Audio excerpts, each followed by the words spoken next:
Question number 30 read करते हैं। A battery of EMF 12 volt.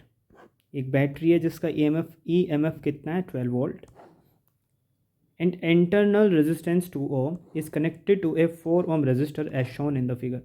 एक 12 वोल्ट की बैटरी, एक 2 ओम का इंटरनल रेजिस्टेंस और एक 4 ओम का एक्सटर्नल रेजिस्टेंस। इसको लिख लेते हैं। ठीक है, क्या बोलना उसने? इंटरनल रेजिस्टेंस स्मॉल आर की वैल्यू कितनी दे रखी है? 2 ओम। सही बात। कैपिटल आर की वैल्यू कितनी दे रखी है? 4 ओम। आपको नहीं लगता जब दो रेजिस्टर्स आपको दे रखे हैं वो भी सीरीज़ में, तो इनका आर टोटल कैसे निकलता है? R net equals to capital R plus के स्मॉल आर। तो 4 प्लस के 2, what will it give? 6 ohm. ठीक, आगे। और ईएमएफ कितना दे रखा है? ईएमएफ दे रखा है इसका, यानी बैटरी का ईएमएफ 12 वोल्ट। एक बात बताओ, आपका बैटरी का ईएमएफ भी है और बैटरी के पास टोटल पोटेंशियल भी है। आप यहाँ से करंट की वैल्यूज़ नहीं निकाल सकते। तो आई कितना आएगा पूरे सर्किट के अंदर से? ई अपॉन आर, क्योंकि ओम्स लॉ के अकॉर्डिंग बात चल रही है। ई हमारा 12, ओम है हमारा रेजिस्टेंस है 6, तो 2 एम्पियर का करंट आ गया पूरे सर्किट के अंदर से। कितना करंट आ गया भाई? पूरे सर्किट के अंदर से आ गया है हमारा 2 एम्पियर का करंट। कितने एम्पियर का करंट? 2 एम्पियर का करंट। बात साफ है। अभी आपको पता उसने क्या पूछा है? ठीक है, show that a voltmeter when placed across the cell. जब हम इस वोल्ट मीटर को इस सेल के अक्रॉस लगाएंगे। दूसरी बात, जब इस वोल्ट मीटर को रेजिस्टर के अक्रॉस लगाएंगे तो हमको देखना है कि वोल्टेज कितनी रहती है। तो पहले देखते हैं कि वी एक्सटर्नल कैलकुलेट करते हैं। वी एक्सटर्नल का मतलब ये है कि जब हमारा रेजिस्टेंस 2 ओम वाला हो तब इसके पॉइंट्स पर, इसके एंड्स पर कितना पोटेंशियल होता है। तो लेट्स से इसको बोलते हैं वी एक्सटर्नल। कि आप बाहर वाला पोटेंशियल कैलकुलेट करना चाह रहे हो, यानी आप वी टर्मिनल कैलकुलेट करना चाह रहे हो। V equals to I R, I into R net. ठीक है, करंट कितना प्रोड्यूस हुआ है? 2 एम्पियर का। और रेजिस्टेंस कितना है आपका? टोटल रेजिस्टेंस है 6 ओम। तो कितना 6 ओम? अच्छा, आर एक्सटर्नल तो 4 ओम है यार। आर एक्सटर्नल है 4 ओम।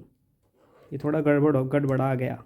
उसने अच्छा, अरे यार आपको एक बार एक चीज़ फिर से मैं बता दूं। उसने पूछा है कि इस 4 ओम वाले रेजिस्टेंस के एंड्स पर, यहाँ पर टोटल कितना पोटेंशियल है। फिर आपसे उसने ये पूछ रहा है कि अगर इस वोल्ट मीटर को मैं इन बैटरीज के टर्मिनल के एंड पर लगा दूं तब कितना पोटेंशियल होगा, वो पूछा है। तो आप इसके बीच में निकालोगे, यहाँ से कितना करंट पास हो रहा है? 2 एम्पियर का करंट पास हो रहा है।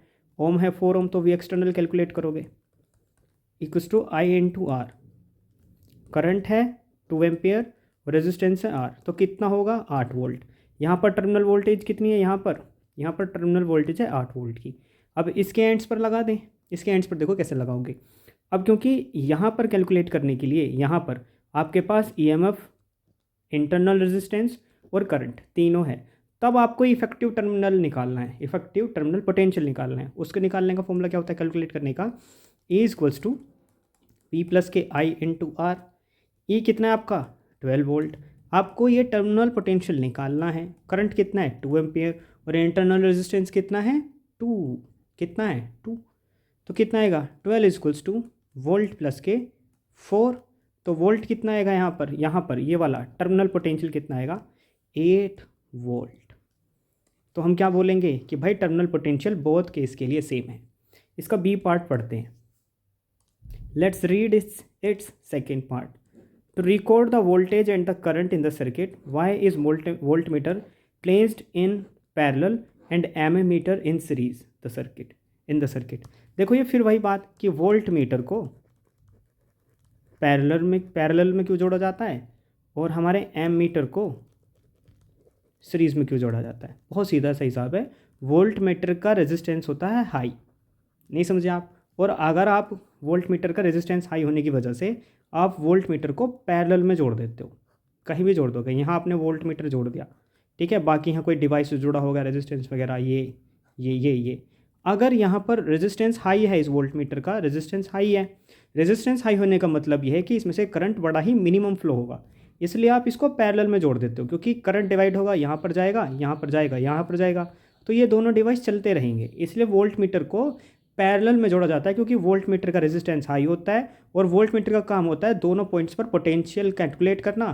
तो ये पैरेलल में जुड़ के भी दोनों पॉइंट्स का पोटेंशियल कैलकुलेट कर लेता है, और ये जो डिवाइसेस होते हैं ये करंट के हिसाब से काम भी करते हैं, वर्क भी करते हैं।